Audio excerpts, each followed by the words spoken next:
বৌদি মীরা বেড়াতে এসে বলল, বিয়ে তাহলে করলি না? মন্দিরা হেসে উঠে বলল, আর বলো না, জানো না তো বিশেষ খবর, পাকা চুল বেরিয়েছে মাথা থেকে।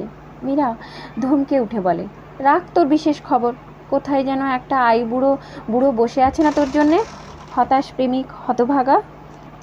মন্দিরা বিবর্ণ মুখে থামিয়ে দেয় তাকে। আহ বৌদি, কে কোথা থেকে শুনতে পাবে, সবগুলো সমান পাকা হয়েছে আজকাল। তার হবে না কেন? মীরা মুখভঙ্গি করে। সিনেমা নেই দেশে? সিনেমা পত্রিকার মলাট নেই? হাটে বাজারে রসের গান নেই? সাবালক নাবালক ভেদটা তো দেশ থেকে উঠে গেছে আজকাল।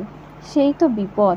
মা বাপ তো ইচ্ছে করে সিনেমা স্টারের নাম নিয়ে ছেলেমেয়ের নামকরণ এবং ছেলেমেয়েকে সে বিষয়ে সচেতন করছে। আমার স্কুল থেকেই তার গাদা গাদা নজির দিতে পারি। মীরা বলে, তবে তবে আর গোপন কথাটি গোপনে বলে কি হবে? জ্ঞানবৃক্ষের ফল